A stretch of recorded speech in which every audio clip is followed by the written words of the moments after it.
Bonjour, aujourd'hui mon histoire s'intitule « L'orgueil du bandit ».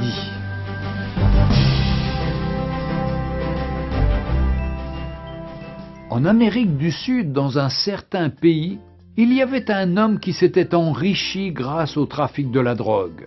Ses nombreux crimes concernaient essentiellement ses concurrents qu'il n'hésitait pas à tuer.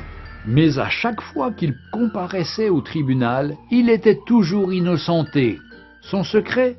Il avait un très bon avocat. Ce dernier était capable de convaincre n'importe quel jury de l'innocence de son client, quel que soit le crime dont il était accusé. Après chaque procès remporté, l'avocat exhortait son client d'abandonner ses crimes et de changer. Ce dernier rétorquait « Je te paie pour me défendre, pas pour me conseiller ». Un jour, il fit tuer un homme qui courtisait sa femme. La punition pour ce crime était la réclusion à perpétuité ou la condamnation à mort.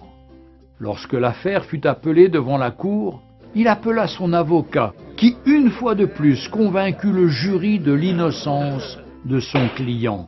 En effet, bien que l'affaire fût difficile, et malgré de nombreux témoignages et de preuves, il gagna le procès et son client rentra chez lui tranquillement.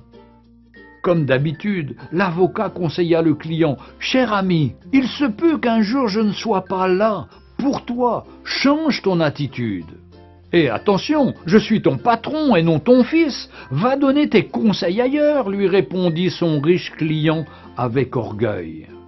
Un jour, il récidiva en tuant un pasteur qui militait contre le trafic des drogues. Mais quelque chose s'est passé, bien que l'affaire était difficile et très compliquée, mais il était tellement sûr de son avocat qu'il appela ses amis, ses parents, sa femme et ses enfants pour assister au procès afin de voir comment il va humilier les juges et le ministère public. Alors qu'il se rendait au tribunal, il appela son avocat. Ce dernier lui rassura qu'il était en route et qu'il arrivait déjà.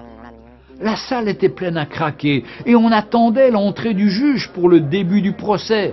Et lorsque l'huissier fit lever l'assistance pour l'entrée du juge président, le trafiquant de drogue fut glacé de constater que c'est son avocat qui est sur le siège du jugement en tant que juge président de la cour. Il n'était plus un avocat, mais un juge. Lorsqu'on annonça l'ouverture du procès, le juge leva la tête et dit « Hier j'étais votre avocat, donc je me suis battu pour vous, même lorsque vous étiez coupable. Mais aujourd'hui, je suis un juge et mon jugement doit être équitable. » Les larmes aux yeux, l'homme riche supplia le juge, mais celui-ci lui répondit « Tu as eu ta chance lorsque je te donnais des conseils, mais tu ne m'as jamais écouté et tu n'as jamais changé de vie. Désormais, tu subiras la rigueur de la loi. » L'homme fut condamné à mort pour assassinat et trafic de drogue.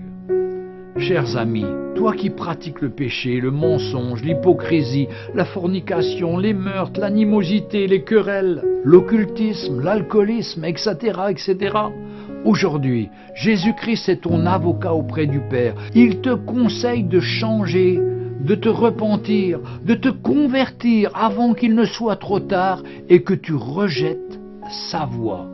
Mais un jour, il reviendra comme un juge et rendra à chacun selon ses œuvres. Il te dira « Hier j'étais ton sauveur, mais maintenant je suis ton juge. » Aujourd'hui, Jésus-Christ est notre avocat et rédempteur, mais le jour viendra où il jugera chacun équitablement. Jésus-Christ revient bientôt. Retrouvez Un jour une histoire sur www.365histoire.com.